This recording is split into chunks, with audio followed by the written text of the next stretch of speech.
For most people, the story of the Houston mass murders begins and ends with a single name, Dean Corll. He's remembered as a predator, a serial killer, a man who acted largely in isolation, aided by two teenagers. They were operating in secret until everything collapsed in August of 1973 when one of his accomplices, Wayne Henley, killed him. That version of events is tidy, it's contained, and it's the version that history has settled on, mostly because it requires the least number of uncomfortable questions.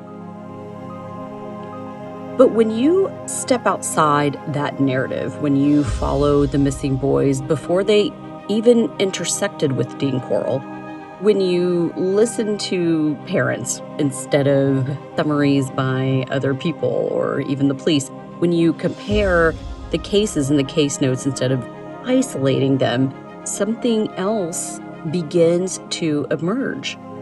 Not a single conspiracy, not a movie-style crime ring, but a pattern, or even more so, several patterns woven together to form a tapestry. This is the final episode of this season, this long discussion that we've had of Dean Corll and the investigation into whether or not he was connected to a syndicate. This final episode is not about introducing new villains. It's about showing how the same conditions, the same locations, the same failures, and the same blind spots appear again and again. Long before Dean Corll was ever exposed, and long before warning signs should have been impossible to ignore. The nationwide pornographers and sex traffickers existed and operated on a large scale during that time. I want to remind you of their names just so you remember. It's John David Norman, Guy Straight, Francis Sheldon, Roy Ames. Their clients were varied as well, and who they worked with, or even for, remains pretty obtuse. But how they did it is what we kind of come to discover the most about. There were religious movements and fake nonprofits and runaway shelters, and there was organized crime, and we talked about the big rich and even American Nazis. None of those threads existed in isolation. They overlap, they repeat, and most importantly, they were invisible in real time, but no one seemed to care to look. Either that or they just didn't have the information to piece together. It was all just individual information that at the time seemingly had no connections. What you're about to hear throughout the remainder of this episode is not more speculation layered on top of tragedy. We've already done that. But it's synthesis. It's putting it all together. Because when the same names, same places, and behavior surface independently across unrelated missing person cases, the question stops being what happened and becomes why no one did anything to stop it. And what have we learned from it?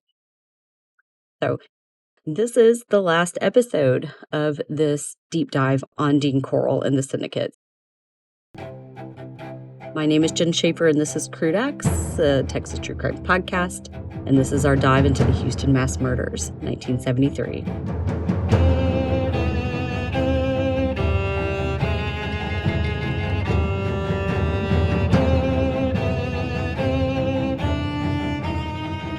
When people think about violent crime, they tend to picture moment, an abduction, an assault, a murder, snapshots of violent people doing violent things in a violent world.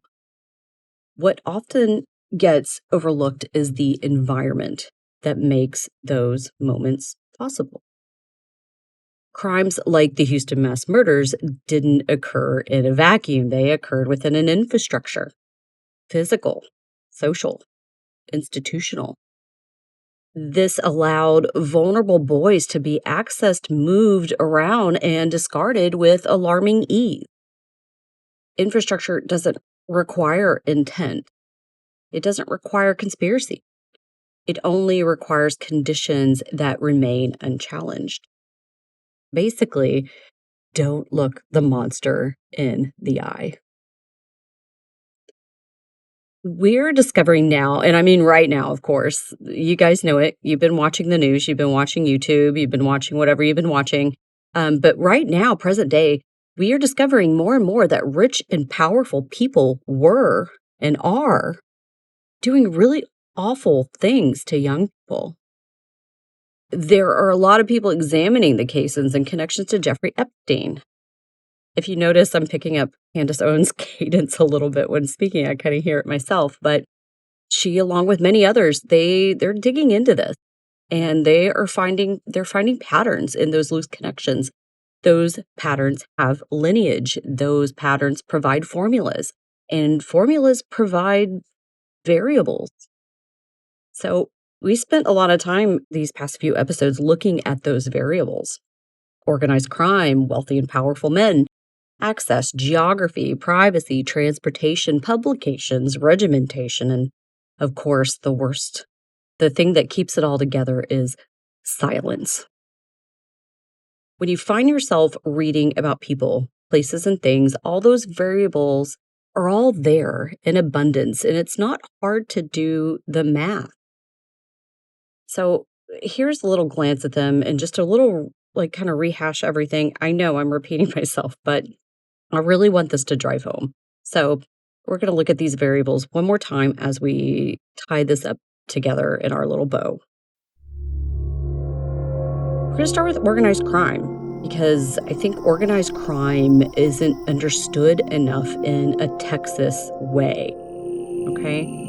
So in the 1970s, Houston and Dallas, and I'm just concentrating on those two cities, but of course, you had Corpus, you had San Antonio, you even had Austin. But Houston and Dallas had a lot more organized crime that was and is talked about, like big scale stuff.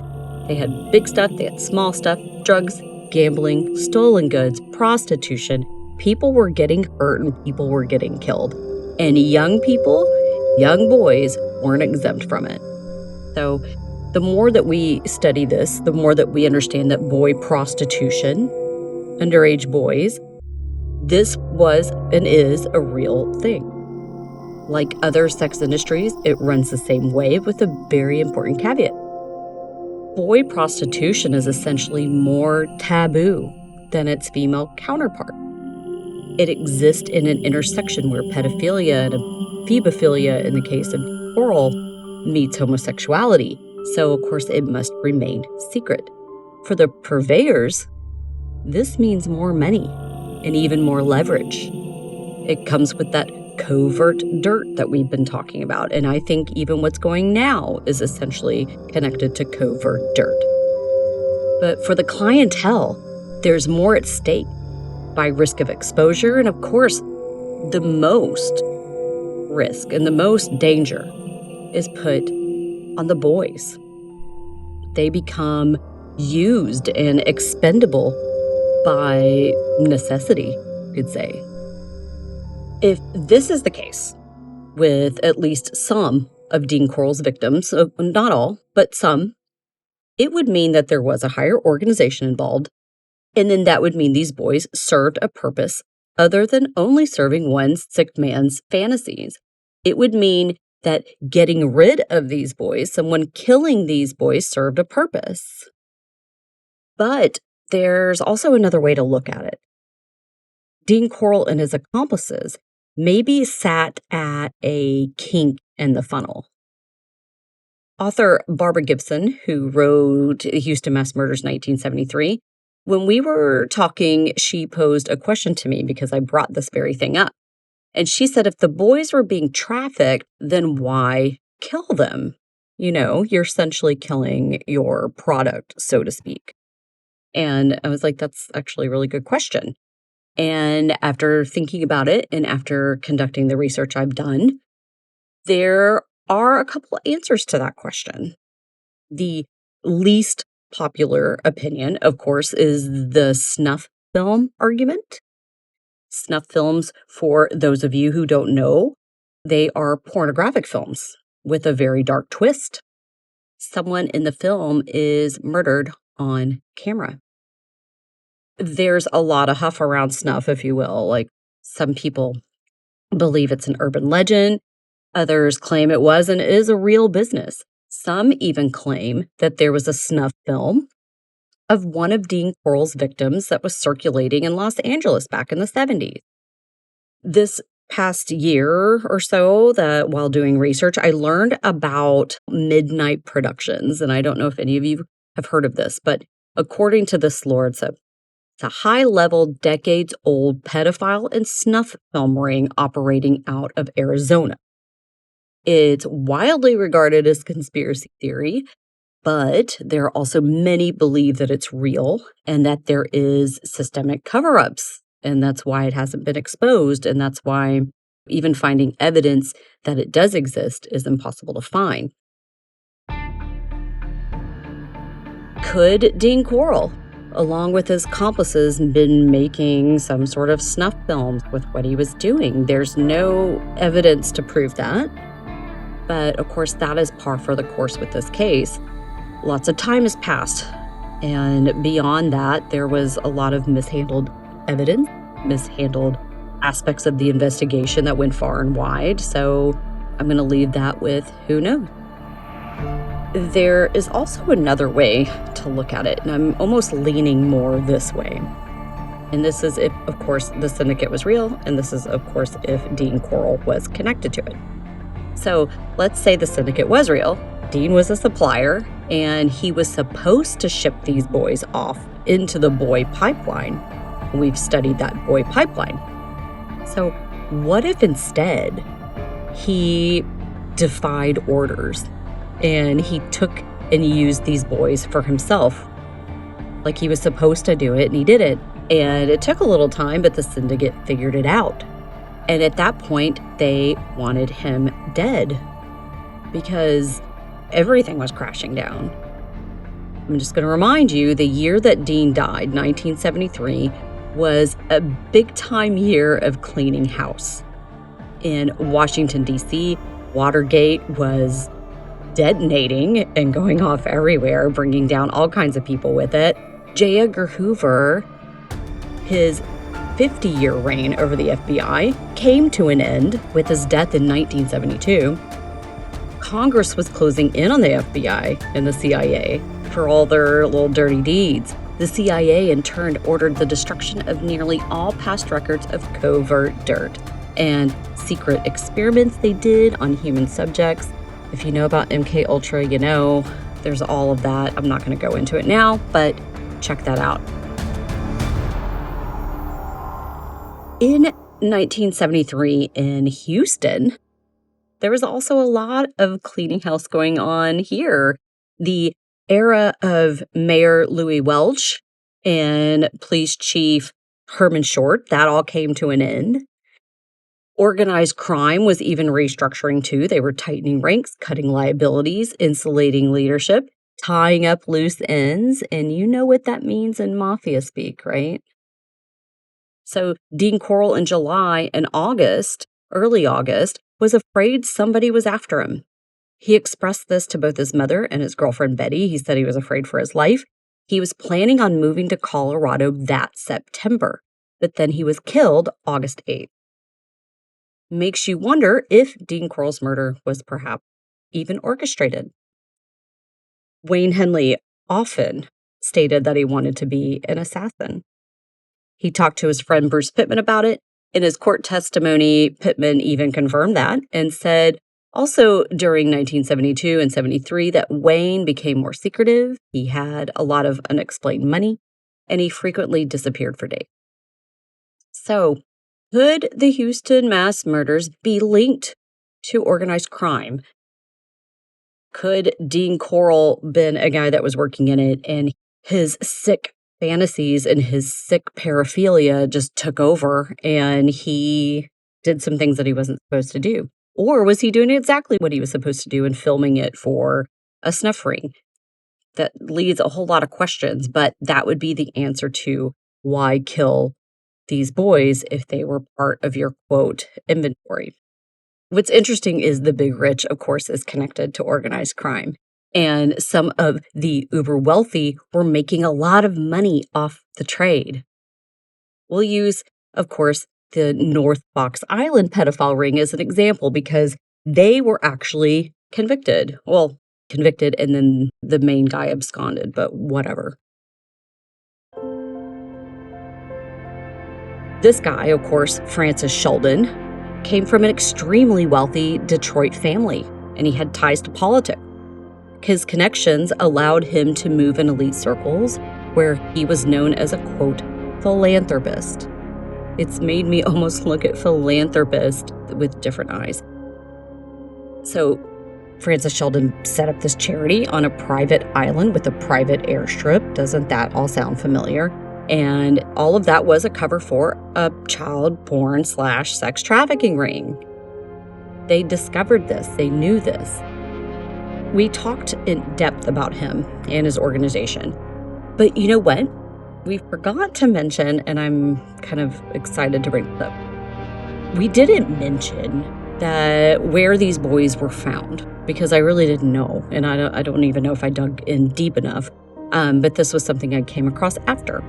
So where these boys were found, this brings us to the Cass Corridor.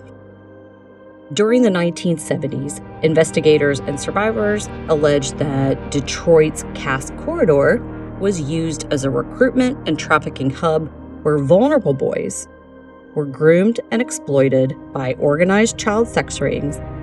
Predators specifically targeted underprivileged kids and teens, including runaways and those without adult supervision. The kids were lured with cash, food, drugs, and were often groomed in local hubs. One was a basement of a bicycle shop. Retired detectives identified a network where boys from the Cass Corridor were prostituted and shuttled to the homes of other wealthy businessmen in the suburbs. They were doing it from the spike shop. While the corridor boys were targeted due to their lack of protection, suburban children were considered, quote, delicacies, and they were held captive for longer periods before being killed. These networks were reportedly linked to the North Fox Island sex trafficking ring and even the murders of Oakland County child killer that we don't even know exactly who that is, but there are a lot of beliefs on who that is. But 4 of the victims, Mark Stebbins, Jill Robinson, Christine Milik, and Timothy King. So these kids were all held in the Cass Corridor basements or seedy hotels while they were groomed and used for pornographic films before being killed. I found all this out in a book called Monsters in the Corridor by George Hunter. And you can read more about the Cass Corridor and the Oakland County child killer in that book. Now, if we draw up a comparison in the 1970s and perhaps beyond, it seems Montrose back then could have been like the Cass Corridor. Bars and clubs and music venues, some of them could have essentially worked as storefronts. I believe, based on what I read, that the Palace nightclub was one of them. I think magazines like Gay Boy Magazine acted like a catalog. It wouldn't surprise me if the producers of that magazine were involved in it or something similar, considering they owned beyond bars and magazines. They owned adult bookstores and point-o-matic machines, which is a good way to launder money. So it just wouldn't surprise me if all of that was linked in some way. There's no evidence to it, but it just wouldn't surprise me. Dean Corll popped around a lot during those 3 years between 1970 and 1973. There were like 20-something residences in 3 years. That seems to me, they're like, oh, he got this place, he left, he got this place, he left after he killed him. Now, I don't know if police looked into it because I didn't find any evidence that they did. But to me, that seems like he just had a bunch of stash houses or places that functioned as places where boys could be hidden briefly or drugged or pressured or persuaded. And of course, we know some of them killed. There were other places like his, other houses like his. Consider the David Hilligees Trail, the houses where neighbors noticed and reported strange activity, drugs, boys coming in and out, runaways. Tips were made and then ignored. These were not crime scenes in a traditional sense, they were logistical spaces. And that, of course, leads us to the out-of-town extensions, mostly Brenham, which is mentioned all in these police reports, but also Freeport and cities in California. These places were rarely the final destination, but they were repeatedly mentioned by parents following leads. They represented distance, disconnection, and a way to sever a boy from his support system. That's all linked to infrastructure, and infrastructure explains where, but pipelines, of course, explain how. The logistics, right? So the most documented pipelines that we know of are the ones that I told you about, John David Norman, Roy C. Ames. These men did not operate in theory, they operated in practice. Photography, modeling studios, modeling offers, movie opportunities, rock music scene stuff, mentorship and personal growth even. And even more so, they offered money for teenagers seeking validation, independence, or escape. It seemed like a way to get ahead and get out and make it on their own. Those pipelines, of course, were traps. These boys were exploited and trafficked, and some of them were even killed. We now know this. We assume that it's still happening. Another pipeline, of course, was the drug industry. And of course, this is all under the umbrella of organized crime. So drug peddling and the informal street economy. There were boys like Marty Jones, for example. They weren't targeted because they were innocent. They were targeted because they were already marginalized. Drugs, they created dependency, and dependency creates control. And this pipeline relies on leverage rather than trust. Boys like him were housed temporarily, supplied with drugs, used as couriers, lookouts, or even accomplices. And when they became liabilities, they were disposed of. So I think some of Dean Corll's boys could have been those boys.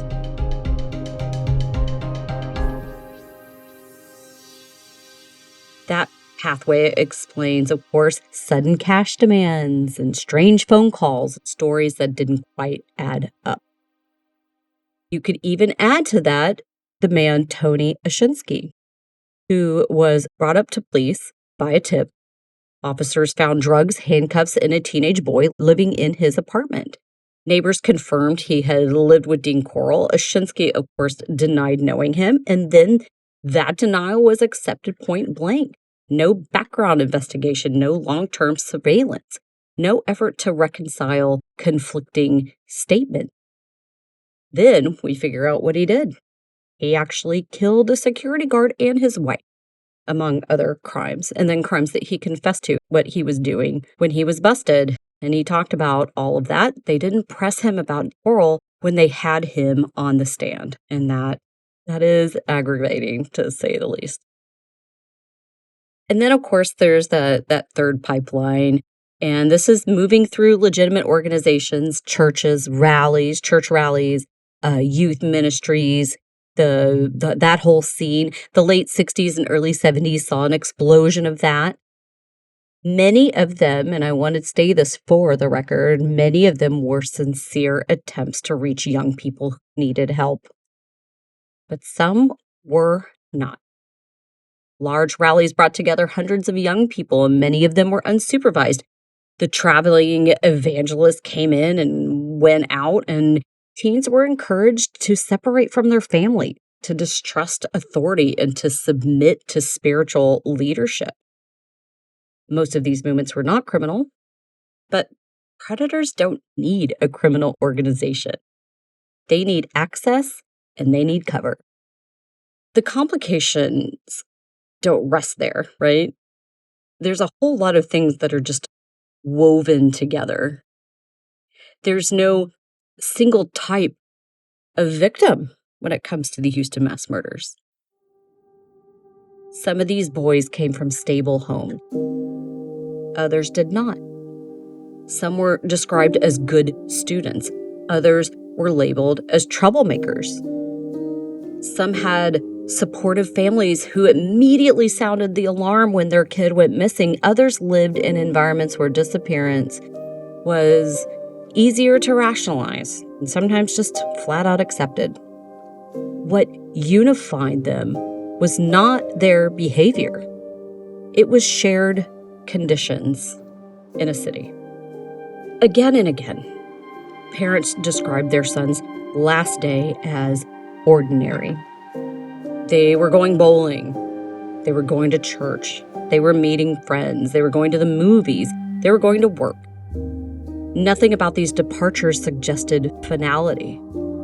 There were no dramatic goodbyes, no packed bags or declarations of running away. That ordinary aspect of it matters. It undercuts the runaway narrative that followed. And it's interesting that they didn't see that right away. When police stalled, parents became the investigators. I read that aloud in all of these cases. Everett Waldrop looked for his sons and looked into Rory Ames before HPD did. Dorothy Hillegeest ended up at stash houses in Houston, places where young drug peddlers lived. Ima Glass traced religious groups, namely the Children of God that would later to be known as Predators. Dorothy Hillegeest followed that thread as well. These parents didn't coordinate. They didn't compare notes. And yet they uncovered overlapping names, locations, and explanations.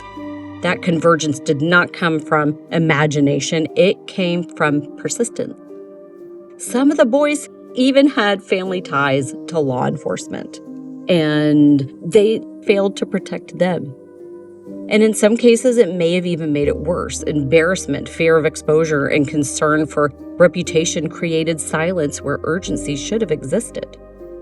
Information was withheld, and leads were not pursued. These dynamics further fractured and fragmented the investigative picture. All of that shouldn't be lost on you. It would have been if you would have asked me 3 years ago, 4 years ago before starting this podcast. I wouldn't believe half the things that I'm hearing almost. Maybe not that I didn't believe it, I just wouldn't be able to wrap my head around it. But now I can. Now I can. And what I've learned, and what I hope you've learned, of course, from the Houston mass murders cases is a lesson in patterns and pattern spotting. Throughout the Houston mass murders timeline, certain names appear repeatedly in police reports, tips, and family recollections. These men were not always accused of murder. Some were not even accused of crimes at all. But what connects them is not guilt, so to speak, but access, and the way that access went unquestioned. Was it institutional bias that failed to recognize these patterns, or was there a cover-up? That's hard to distinguish. I don't know. And even after looking into it all this time, I don't know. Maybe it's a mixture of both. But by the time a story like this reaches the public, it often collapses into extremes, right? Either everything becomes a conspiracy, or everything is reduced to a single monster. Dean Corll, serial killer. I personally think that both outcomes are distortions. My take is this was not one single centralized criminal syndicate with a hierarchy and paperwork to prove it, because there's no evidence of that, at least. This was not a moral panic about youth culture. Long hair and counterculture did not cause these crimes. This was not parental failure or family failure either, because these parents noticed, these parents reported, these parents pursued leads when authorities would not. This was a failure of synthesis. It was a systemic failure. These boys, these victims, were simply deprioritized. Acknowledging systemic failure does not require naming a sequel villain, especially beyond those already known, because we do know him, and we do know that Dean Corll killed these boys, and we do know that he had the help of 2 accomplices. All the rest of it is what's questionable. But it does require a lot of honesty. When this story is told, It's often told through the lens of violence, and I've even done that as well. It's told through numbers, it's told through shock, through the notoriety of one man whose name becomes synonymous with horror.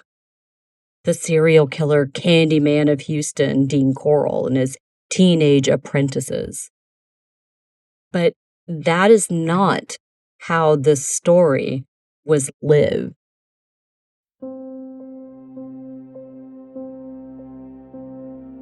This story was lived in kitchens where phones never rang with answers. It lived in police stations where parents were told to wait and hold their collective breaths. It was lived in bedrooms left untouched because no one knew whether their son was coming home. This case doesn't belong to me. It doesn't belong to you. It belongs to the families who refused to accept silence as an answer, who became investigators out of love and necessity, who never knew until it was too late what happened to their son, their brother, their father. Why the story still matters is the conditions that allowed this to happen. Those conditions have not disappeared. They have not disappeared with Dean Corll, who's now buried in the ground. These systems still categorize victims. Institutions still prioritized credibility based on appearance, behavior, conformity, whiteness, whatever it may be. Money, let's not forget that. Families are still told to wait. And predators still learn which warnings to be ignored so they can act within them. The Houston mass murders are not only a story about what happened between 1970 and 1973. They are a case study in how harm multiplies when responsibility is diffused and urgency is selective. There are still unanswered questions. There are still names in police reports that were never fully examined. There are still connections that were never followed. There are still boys whose last moments remain unknown. Acknowledging that uncertainty is not an acknowledgement of failure. It's an act of honesty. What matters most is not whether every detail is resolved, but whether the lessons are recognized and learned. This story asked us to consider how we define danger, how we assign credibility, and how quickly we dismiss those who refuse to be quiet. This case asks us to connect patterns instead of isolating every incident. It asks us to understand that systems, not just individuals, can enable harm. And it asks us to remember these boys not as footnotes to a serial killer's legacy, but as children and young men whose lives intersected with a world that did not protect them when they should have. I have been working on a book about this. It focuses on the boys, and it goes through every single one of them. And it talks about these systems in detail. It has now been picked up by a publisher, an independent publisher, which is great because that's about where I am in life. But I'm so excited to work with them and to bring this book to bookshelves and to Amazon and Barnes & Noble and all the places you get your books. So we are working on that now, and I'm really excited. I hope that if you like this series, you'll pick that book up. And I will talk about that more in episodes so you'll know exactly where to get it. With all that, now, this is where the season, this little series of the Houston mass murders, this is where it comes to an end. Talking about Dean Corll, Houston mass murders, and his accomplices, David Owen Brooks and Elmer Wayne Henley Jr. I hope that this opens your eyes to a lot of things that have been going on. And I know that a lot of your eyes have been opened just by the tragedies that have been going on right under our noses. we are seeing them now and we are doing something about them. I'm really glad that we're doing that now and that we see it. So just keep on fighting the good fight and keep your eyes and ears open and protect those kids. That's the most important thing. I'm Jen Schaefer, and this is Crude Acts, a true crime podcast. It's a Texas true crime podcast, but I'm thinking about Texas isn't the only oil state. And there's a lot of crimes going on in all these little other oil places, so I might be expanding out. I've been working on a case now that what's great about this case is it's taken me back to Chambers County, so I'm really stoked about that. So stay tuned. I'm working with an author on that. If you want to get ahead of the game, buy a book. It's called Walking Proof. It's out on Amazon. I know you can pick it up. This book is pretty fantastic, and I'm going to be talking about cases that are linked to that he goes over in his book. So Walking Proof is the title. Go get that book so you can know what you're walking into this next season. Again, thank you all the people who helped me put this thing out. Thank you, Russell, for doing all my sound. He's been a busy man. He has been doing all kinds of sound work out there, and he's got the big music people asking him to do the stuff that I can't even begin to understand how to do. So I am so grateful that I fell in the lucky bucket and have him on my team helping me out. So thank you. Thank you, Amy Dunlap, for helping me submitting all my stuff to the publishers, to getting accepted. I've got lots of exciting stuff going on. I don't want to talk about all of it because we haven't signed contracts yet, but I'll keep you posted. Thank you to Star Symphony because I love you guys and your music is amazing. Stay up to date on what's going on if they're doing any live shows or something. If they are playing live somewhere, you should go watch them. I have this idea to do like an episode with them playing in the background.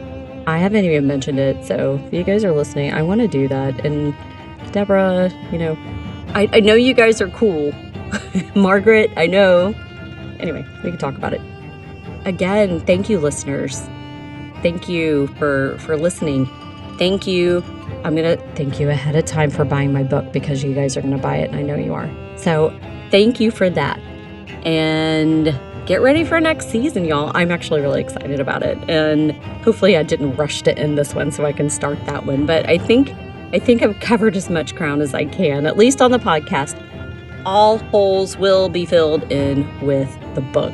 Right now it is tentatively titled Missing and in Grave Danger, what I was going to call this season of the podcast. So anyhow, stay tuned for that. Till next time. Love you guys.